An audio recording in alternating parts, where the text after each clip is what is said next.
Sir, जैसे कि आप जानते हैं, हम कई वीडियोस आपको स्पेस स्टेशन और स्पेस से संबंधित दिखा चुके हैं। हाँ। जी। लेकिन अब जो वीडियो हम देखने जा रहे हैं वो स्पेस स्टेशन से संबंधित है और बताया जा रहा है कि 2030 में स्पेस स्टेशन को बदलने की बात है। 2030 में जी सर। 25 तो चल ही रहा है, उधर से ना 5 साल बाद। और जो वीडियो हम देखने जा रहे हैं उसका नाम है स्पेस रेस हीटिंग अप। अच्छा तो आप अच्छा। इसे देखें और इस पर अपनी प्रतिक्रिया दें। सर जी, अभी तक आपने जितने भी अंतरिक्ष की यात्रा करवाई हमारे को इस हाँ। मंच के माध्यम से, हाँ। तो ज्ञानवर्धक चीजें मिली और वो ऐसी चीज थी कि शायद हम कभी उसको जीवन में दोबारा ले नहीं पाते किसी भी यंत्र से, किसी भी स्रोत के माध्यम से जो हमें यहाँ मिली, क्योंकि वो इतनी बारीकी चीजें रहती हैं जो आसानी से मिल नहीं पाती। ज्ञान की बातें पेपर में भी नहीं आती वो चीजें। याद है, जब तक मैं समझता हूँ वो जो स्पेस स्टेशन जो है, बाकी में मेरे को ये कहना पड़ेगा कि दुनिया का 8वां अजूबा है जो ये हवा के अंदर हुलेरा दिया है जो वो कर दिया। अब कह रहे हैं उसको 2030 में बदल रहे हैं, तो बाकी में कुछ ना कुछ होगा। आप देखते हैं क्या लगाइए सर आप तो। First, there was commercial cargo. Then we got commercial crew. And now we will soon have commercial space stations. A new space race is happening right now, and I don't think it's getting nearly enough attention. We're on the verge of an entirely new economy that is going to reshape how humans live and work, not only in space, but on Earth as well. So what does that future look like? Welcome to tomorrow. Let's get into it. दिखाओ साहब, भविष्य दिखाओ हमारे को। Let's start with why we need commercial space stations. Ji. For decades, the International Space Station has been a hub of scientific research and international cooperation, my favorite part. But the International Space Station is getting old, and NASA plans to retire it by 2030. NASA doesn't want to lose the capability that the ISS gives them, though. A lot of people may not realize that the International Space Station is a national laboratory for the United States. It hosts a wide range of government-backed research projects, and NASA has a really vested interest in continuing those projects on future space stations. Which is why NASA has initiated a new competition to still do all of that kind of stuff. But it's not just NASA. These stations could open the door to new research opportunities that have been stuck on long waiting lists to get aboard the ISS. Whether it's microgravity science, life sciences, or even materials research, many industries are very eager to take advantage of space-based experimentation. And then there's the pharmaceutical sector, which could be a huge source of revenue. Microgravity has unique effects on the human body, and pharmaceutical companies are already investing heavily into space research to discover new treatments and new medications. Just think about it for a second. If Big Pharma wants more access to space for drug development, that's a massive source of funding that these commercial space stations could tap into. Instead of one station in low Earth orbit, we could see multiple stations, perhaps even serving different purposes.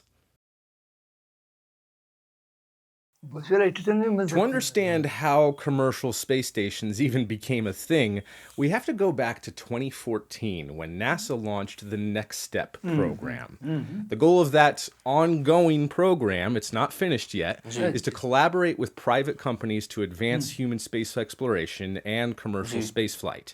This has started lots of new projects, from spacesuits to ion thrusters, life support systems, robotic landers, and human landers for traveling to the moon.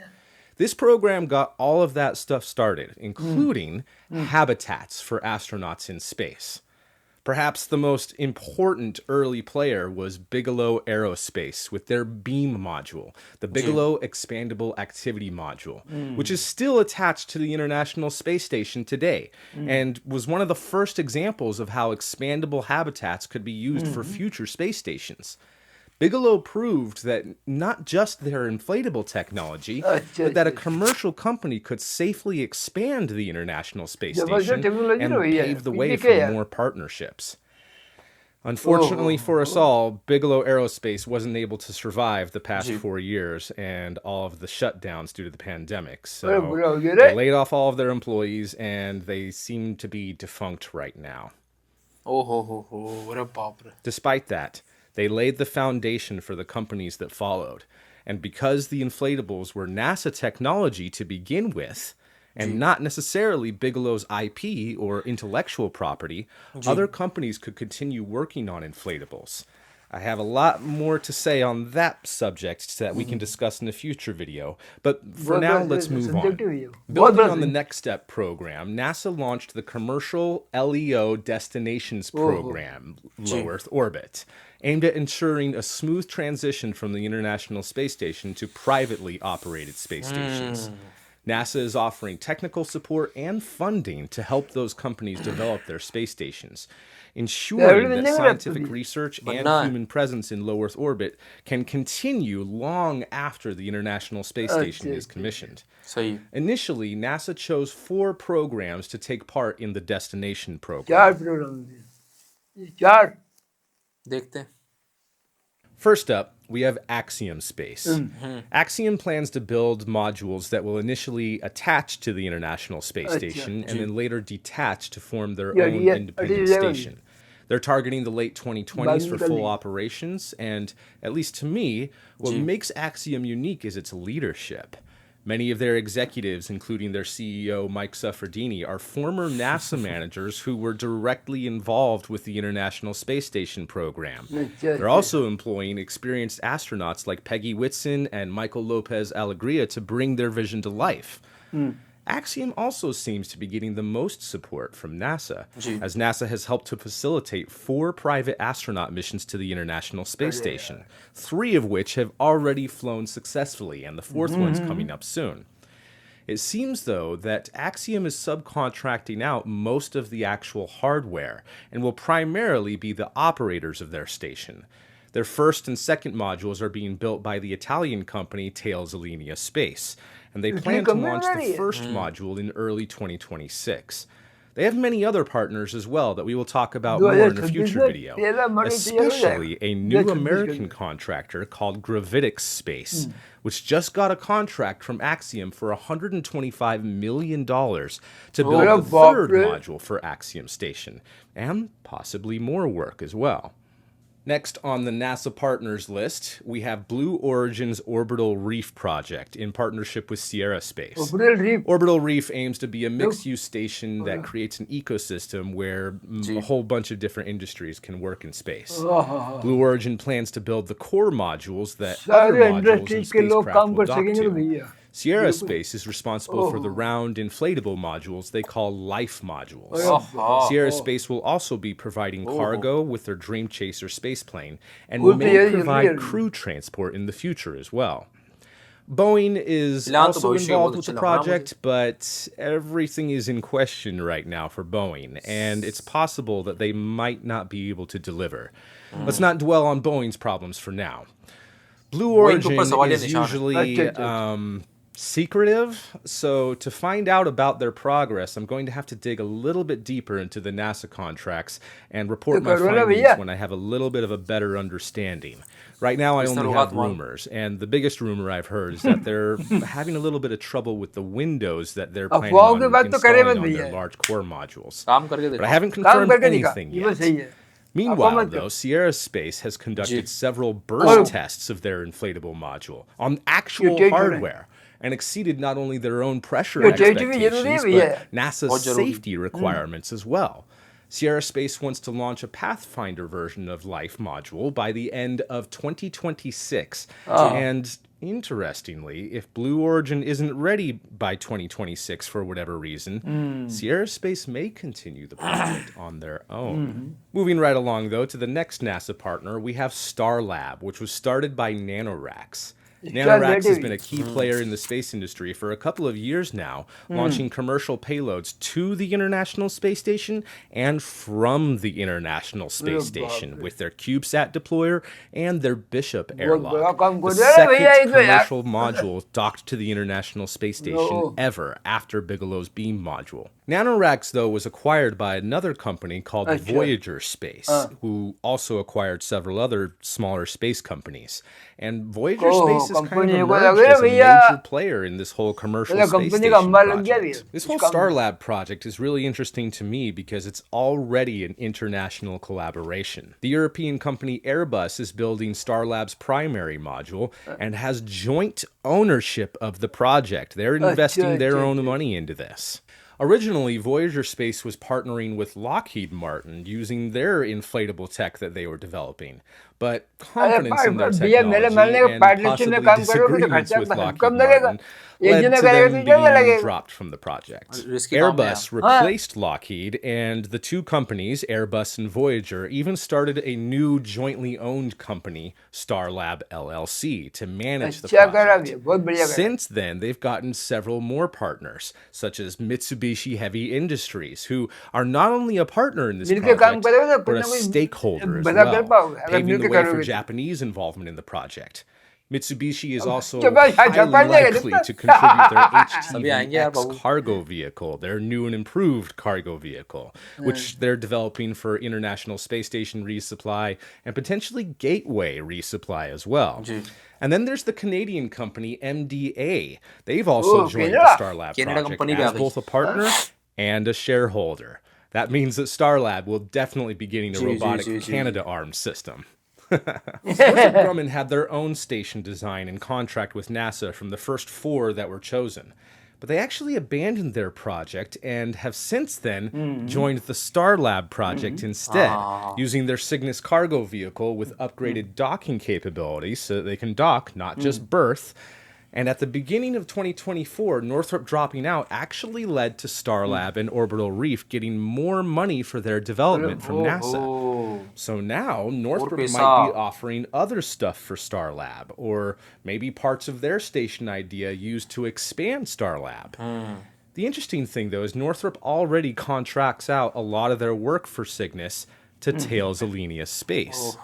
Northrop probably planned to work with Thales Alenia again for their modules, but either way, whatever Northrop is offering is already an international thing. All of these partners on Starlab each bring their own unique designs and visions for how humans will live and work in space. I think this is really exciting. The competition seems to be heating up, getting serious. And that's good news for the future of space exploration. So here's my plan. I would like to do more videos about each project individually so that we can really nerd out about the engineering details, because there's a lot of interesting developments and it would make this video way too long. To me, it seems that whoever wins this race, it's going to be a win for Thales Alenia, because they're involved in almost all of the projects on some level. Nothing's for certain yet, and this is still a competition, even between the partners. And yet there's still one more group that I haven't mentioned yet that actually I have the most confidence in. While many companies are vying to lead the race and build the first commercial space station, Vast Space may be the closest one to making it a reality. Their Haven 1 demo module is the first that may be sent to space, and it's scheduled for the summer of 2025 aboard a Falcon 9 rocket. What's even more impressive to me is that Vast Space has achieved this without a paid contract from NASA. While other companies are receiving NASA funding and support through the commercial LEO Destinations program, Vast Space is blazing their own trail, showing what's possible through private investments and partnerships. Their founder, Jed McCaleb, seems to have enough money from businesses that he started in the past and through blockchain, Bitcoin type of stuff. Apparently, he's got enough money to open up a facility like this. Holy crap. They do have an unfunded space agreement with NASA now to exchange technical data, but they didn't at first. The thing that's crazy about this is that they have the tools to build Haven 1, and it's going to fit nicely onto a Falcon 9. They even seem to have a really close relationship with SpaceX and employ former SpaceX engineers, as well as contract Tom Mueller's company Impulse Space to make the thrusters for this station. Tom Mueller is a legend in the rocket engine world and designed most of the engines used on the Falcon 9 and Dragon capsule. The Haven 1 demo might be exactly the same size as a Falcon 9 upper stage, And it makes me wonder if they've borrowed equipment from SpaceX or if SpaceX at least directed them to the same supplier to buy those same size tools from. SpaceX is going to deliver crew to the Haven 1 module with their Dragon capsule, and the window at the end of the Haven module seems to look just like the cupola that SpaceX flew on the Inspiration 4 mission. So maybe they can just buy a cupola from SpaceX. I'm not sure. VAST is still in the test article stage, unless this right here is the actual flight module. They still have a lot of work ahead of them, but because of the people that they're employing, like Garrett Reisman, Dennis Stone, and Molly McCormick, and after seeing the equipment that they have, right now, that's why I have the most confidence in VAST. I believe in those people. I've met them before. I know what they're capable of. Things can change quickly in this whole space station race, but right now, VAST Space is scheduled to launch into space first by summer of next year, and at least 6 months earlier than their next biggest competitor, Axiom, who's planning on launching no earlier than spring of 2026.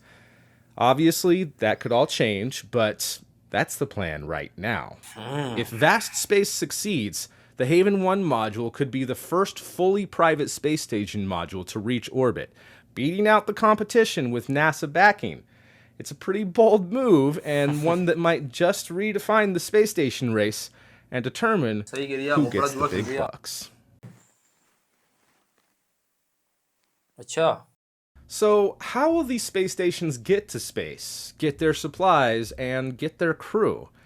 There's really only a few options. Today, only SpaceX can deliver crew with Dragon, which can also deliver cargo. And SpaceX will be launching a lot of these space station modules with either their Falcon 9 rocket or Starship. Starship could also win the race itself by being a space station in its own right. SpaceX already has plans to have a Starship refueling tanker permanently in orbit, so the idea of having a Starship space station really isn't that absurd. Either way, SpaceX wins by offering their rockets and their capsules to deliver cargo and crew. Northrop Grumman's Cygnus spacecraft is available now, and we can expect it to serve future space stations as well. Even though they're partnering with Starlab, I don't think that they would say no if somebody else offered to pay them to deliver to a different station. Rumor has it that Northrop Grumman likes money. Can anyone confirm that?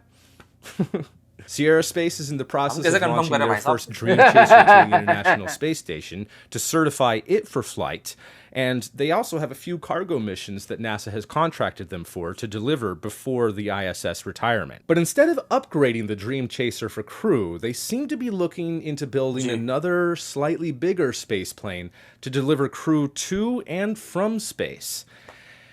And then there's Boeing, which... Forget about Boeing for a moment. To cheer everybody up, I'd like to mention that we have a new contender entering the cargo delivery race. A European company is developing what they call the Nix capsule, which has already secured contracts from Axiom and VAST Space to deliver cargo to their space stations. This company is called the Exploration Company, and the people who are involved with this company are the same people who made the European cargo vehicle for the ISS, the ATV vehicle. And not only do these people have the experience, but the contacts in the industry to fast-track their product. Yes, it looks just like a Dragon capsule, but so what? We need more spaceships. And if it works, I'm not going to complain. As a matter of fact, the European Space Agency has started their own commercial cargo competition program, and so far have selected 2 companies to develop cargo spacecraft. Nix got one of the contracts, and guess who got the other contract? Yep, that's right. Tails Alenia Space. And Tails Alenia is really going for it, and I love it. This shows that competition is heating up not just for building these space stations, but for supporting them as well. ये बड़ी बात है. Support भी तो चाहिए बाबू. बिल्कुल चाहिए. So for real, space could become the next frontier for manufacturing, where products like advanced materials and even 3D printed human organs are made in conditions that we just can't replicate on Earth. Yeah, that's right.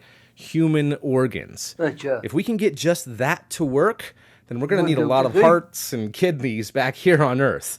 And if the cost of a space heart can be affordable enough, the demand for that could be huge. I want one. I'm going to need one in like 20 years from now. So let's get going on that, guys. If we can get that to work, and the more that the cost goes down, the more demand that there's going to be for space hearts, and a greater need for stations and re-entry capsules to bring those space hearts back to Earth quickly. In fact, there's a company called Varda Space that already has re-entry capsules for crystalline growth and drugs made in space. And I'm sure that they would love to get an order for thousands of delivery capsules. In fact, the Dream Chaser spaceplane could potentially take space hearts from a space station and land them at almost any airport in the world. And then it's just a quick drive from the airport to a hospital from there. But also consider this. Space stations will directly create jobs in engineering, manufacturing, operations, and maintenance. And for every job that's directly created by space exploration, there's often several more jobs that are created in related industries. That could include the supply chain from tech developers to the material suppliers, and that in turn will affect the local economies and the global economy as well. The economic argument is one of an investment in future capabilities, future innovation, and global economic health rather than short-term profit. I know there's a lot of investors who don't want to hear that, but it's the truth.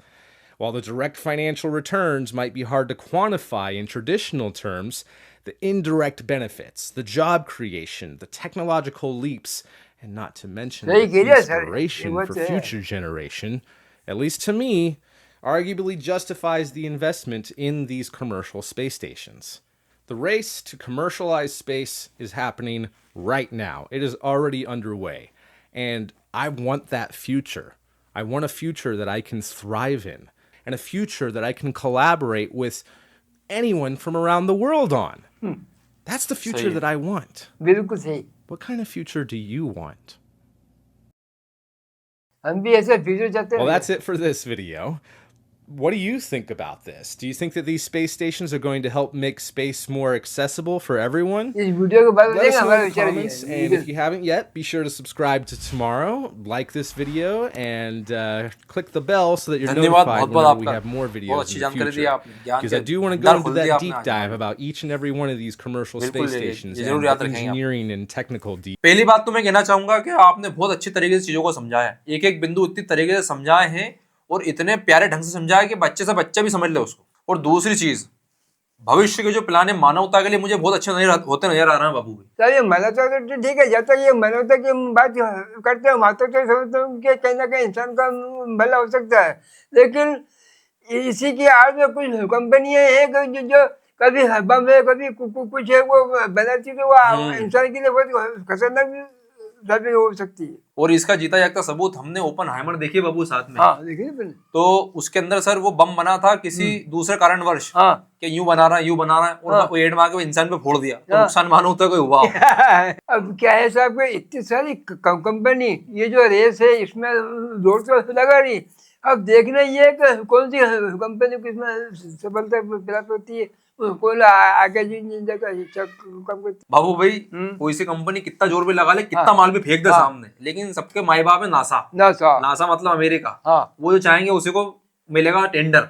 हाँ, बड़ी बात ये बात सही है। और मैं एक चीज देख के वो गौर करी कि इन सब चीजों के पीछे कंपनियों का भी पैसा लगता नहीं भैया। मैं हैरान हो गया देख के और सुन के, यार वाकई यार अपन बोले सरकार पैसा लगा रही, सरकार क्यों लगाएगी, पैसा तो कंपनी लगाएगी। और अगर फायदा हुआ इसको करने के बाद, इस प्रोजेक्ट करने के बाद, तो फिर यार कंपनी को चार्ज लग जाते होंगे यार। अरे भैया देखो सही की बात है, मत कर, कंपनी जो पैसा लगाती है काय के लिए लगाती है, क्योंकि उनकी भाई उनको ठेके मिलेगी, क्योंकि वो चीज उनको नजर को देना। अच्छा हाँ, वो माल कच्चा माल कंपनी को मिलेगी ना भैया। सर आपको बहुत अच्छा लगा, आपने हमें इतनी ज्ञानवर्धक वीडियो दिखाई, उन भाई साहब का बहुत बहुत धन्यवाद। मिलेंगे किसी अगली धमाकेदार वीडियो के साथ, तब तक के लिए आपका बहुत बहुत धन्यवाद।